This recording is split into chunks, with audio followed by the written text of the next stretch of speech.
Welcome to VVN e learning classes. आज हम discuss करने वाले हैं क्लास 12 का यूनिट 2 का एक बहुत ही इंपॉर्टेंट और एक बहुत ही easy topic that is Ohm's law.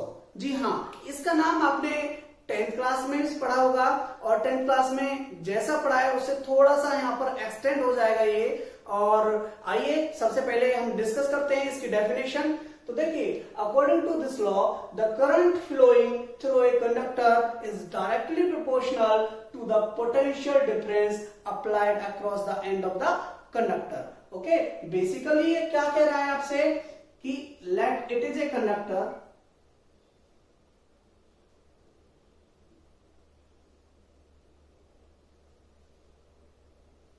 and a potential is applied through both the ends, that it is the V potential battery and it is applied to this conductor. Okay, तो जो इसके through conductor के through हमारा current flow कर रहा होगा, current कहां से किधर की डायरेक्शन होती है उसकी, पॉजिटिव टू नेगेटिव। इसका मतलब जो करंट हमारा है इस डायरेक्शन में फ्लो कर रहा है। ये जो करंट फ्लो कर रहा है it is directly proportional to the potential. इसका मीनिंग ये हुआ कि अगर स्टार्टिंग में हमारा 2 वोल्ट पोटेंशियल है और 2 वोल्ट पोटेंशियल के साथ हम मेजर कर पा रहे हैं यहां पर कोई माइक्रो एमीटर लगा के कि 20 माइक्रो एमीटर हमारा करंट फ्लो कर रहा है, तो इसका मीनिंग है कि अगर उसको हम इंक्रीज करके 4 वोल्ट कर दें, इसका जस्ट डबल कर दें, तो यहां भी हमारा करंट डबल हो जाएगा, 40 माइक्रो एम्पियर हो जाएगा। ओके, इसको हम और डबल कर दें, 8 वोल्ट कर दें, तो ये और 80 माइक्रो एम्पियर हो जाएगा। इस तरीके से जैसे जैसे पोटेंशियल चेंज होगा वैसे वैसे हमारी करंट भी चेंज होता चला जाएगा इस कंडक्टर के थ्रू। देखिए क्या कह रहा है कि the current flowing through a conductor is directly proportional to the potential difference applied across the conductor, but when the condition is the physical conditions remains unchanged। इसका मीनिंग है कि फिजिकल जो कंडीशंस है हमारी, temperature, pressure and strain. Strain क्या होता है कि किसी भी कंडक्टर मटेरियल को हम इस तरीके से हम स्ट्रेच करने की कोशिश करें, दैट इज द स्ट्रेन। तो कोई स्ट्रेन उसके ऊपर नहीं हो, प्रेशर नहीं हो, प्रेशर में कोई चेंज ना हो और जो टेम्परेचर है वो कांस्टेंट बना रहे, तो ये लॉ फॉलो किया जाएगा। ओके, तो इस तरीके से उसने कहा और इसको हम लिख भी सकते हैं I is directly proportional to the V। Okay, और इसी को हम V is directly proportional to I भी लिख सकते हैं और प्रोपोर्शनलिटी साइन को हटाने के लिए V is equal to R I। R is the constant which is used to remove the proportionality sign और इसी को कहते हैं electric resistance. R is equal to V upon I। This is the expression for electric resistance। Okay, तो basically जो भी conductors Ohm's law को follow करते हैं वो उन कंडक्टर्स को हम ओमिक कंडक्टर बोलते हैं। ओके, ओमिक मटेरियल्स बोलते हैं क्योंकि कंडक्टर्स के अलावा भी कुछ मटेरियल्स होते हैं जो इस लॉ को फॉलो करते हैं। आइए इस लॉ को और थोड़ा अच्छे से पढ़ते हैं with the help of graph. Okay, graph की हेल्प से बहुत सारी चीजें आपको समझ में आएंगी।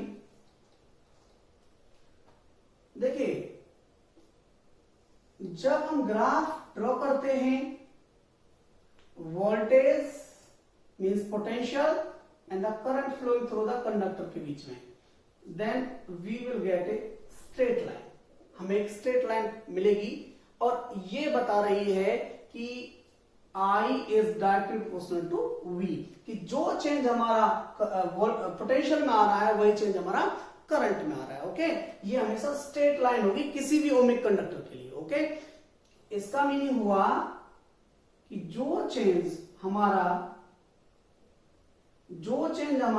पोटेंशियल में आ रहा है, let it is delta V, then वही चेंज हमारा, उसी की प्रोपोर्शनल चेंज हमारा करंट में आ रहा है। ओके, तो इस तरीके से सभी जो ओमिक कंडक्टर्स होते हैं उनके अंदर VI जो ग्राफ होता है that is a straight line.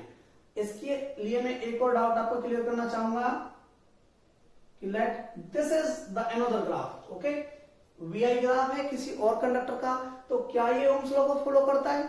जी हाँ, क्योंकि ये भी स्ट्रेट लाइन है। इसका मीन कि हमारा जो करंट है that is directly proportional to the potential. Okay, but अगर आपका ग्राफ कुछ ऐसे है तो इसका मीनिंग हुआ कि it is not a ohmic conductor. Okay, किसी का भी वी आई ग्राफ कुछ इस तरीके से है तो ये ओमिक कंडक्टर नहीं है, स्ट्रेट लाइन वो होना चाहिए। ओके, या मैं कह सकता हूं आपसे किसी का ग्राफ ऐसे है, this is not also a ohmic conductor. Okay, केवल स्ट्रेट लाइन जिनका ग्राफ आता है, वीआई ग्राफ आता है, वो कंडक्टर्स ही हमारे ओमिक कंडक्टर कहलाते हैं, वो कंडक्टर्स ही हमारे ओम्स लॉ को फॉलो करते हैं। तो आइए अब हम नेक्स्ट टॉपिक करते हैं, that is the deduction of Ohm's law.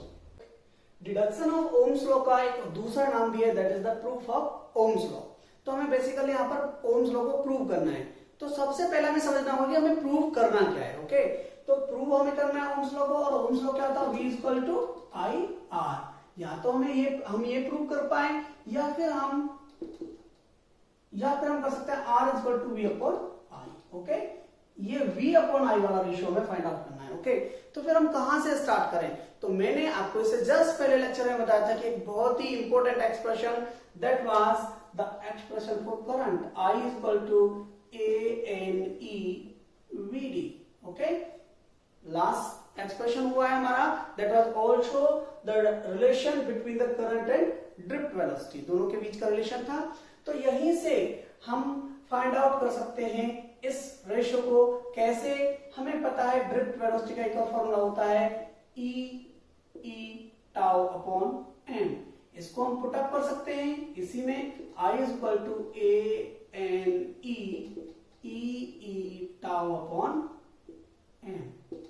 Multiply करने के बाद it will become ANE square E tau upon m। But अभी भी हमारे पास इस पूरे एक्सप्रेशन में I है, V अभी हमें नहीं मिला, पोटेंशियल हमें अभी नहीं मिला। तो पोटेंशियल हमें मिल सकता है किससे? इलेक्ट्रिक फील्ड से।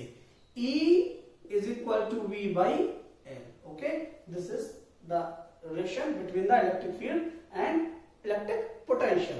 तो इसको हम इस वैल्यू को हम यहां पर पुट अप कर सकते हैं, I is equal to ANE square V tau upon m L। Okay, अब यहां से हम फाइंड आउट करने की कोशिश करेंगे the ratio between V and I। Okay, तो V एंड I का रेशियो हमें निकालना है, तो I को हमें राइट साइड ले जाना पड़ेगा, बाकी सब कुछ हमें लेफ्ट साइड निकालना पड़ेगा। ओके, तो इसको हम कर सकते हैं V upon I is equal to ML divided by ANE square tau. Okay, तो यहां हमें मिला the ratio between V and I, ये किसके बराबर होता है? R के। इसका मीनिंग हुआ कि ये जो एक्सप्रेशन है that is for the electric resistance. Okay, इस तरीके से हमने प्रूव कर दिया। ओके, ये हमारा जो एक्सप्रेशन है ये रेजिस्टेंस के लिए होता है, और हम यहां से अगला स्टेप कर सकते हैं V is equal to I R. Okay, क्योंकि ये पूरा एक्सप्रेशन R के बराबर हो गया and V is equal to I R. इस तरीके से हमने यहाँ पर डिड्यूस कर लिया, प्रूव कर दिया। ओके, मैं थोड़ा सा और आपको यहां पर एक्सटेंड करना चाहूंगा थोड़ा सा। R is equal to ML divided by ANE square tau. Okay, तो यहां से हम M divided by NE square tau into में L बाई E, इसको अलग कर सकते हैं। ये जो एक्सप्रेशन है that is for the electric resistivity, this is electric resistance, this is electric resistivity, और L इंटू A। ओके, तो इस तरीके से R equal to rho L by A का एक्सप्रेशन भी हमारा आ गया, जहां पर रो हमारा इंडिकेट करता है इलेक्ट्रिक रेजिस्टिविटी को। ओके, इसके बारे में आप जस्ट नेक्स्ट वीडियो में आपको लेक्चर में आपको बताया जाएगा। और यहां से एक बात क्लियर प्रूव हुई है कि जो रेजिस्टेंस है वो डिपेंड करता है कंडक्टर की डायमेंशंस पर भी, उसकी लेंथ पर भी, उसके क्रॉस सेक्शन एरिया पर भी, जहां से कि बहुत सारे कंसेप्चुअल क्वेश्चंस पूछे जाते हैं। एक छोटा सा टॉपिक और करेंगे अभी ओम्स लॉ में, that is Ohm's law in vector form.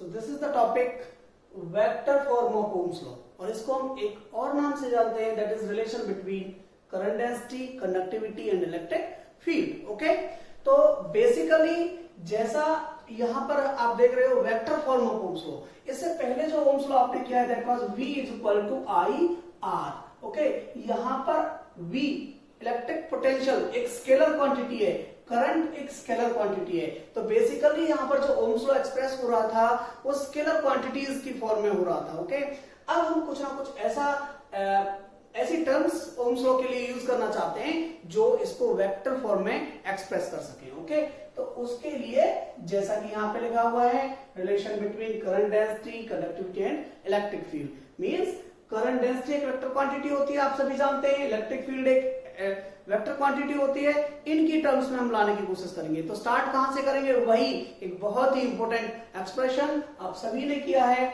I is equal to A dVd। Okay, अब यहां से Vd का एक्सप्रेशन आपको पता है, ड्रिफ्ट वेलोसिटी का E टाउ अपॉन n।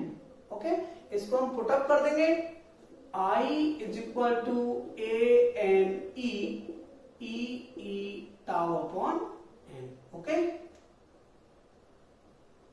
तो यहां से हमारा एक्सप्रेशन बन गया an E square tau divided by m into में E।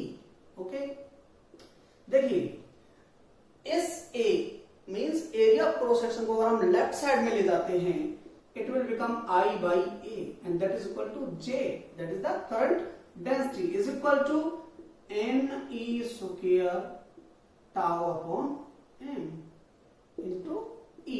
ओके, इसका मीनिंग हो गया I J is equal to E divided by M divided by NE square tau।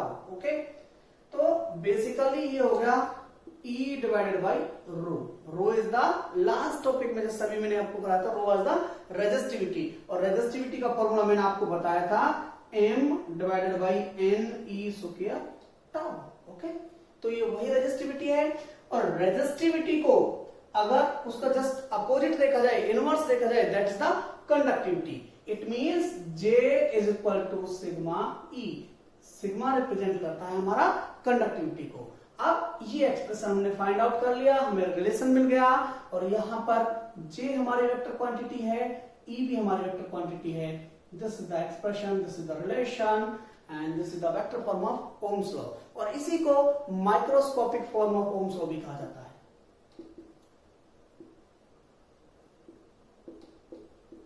Form of Ohm's law.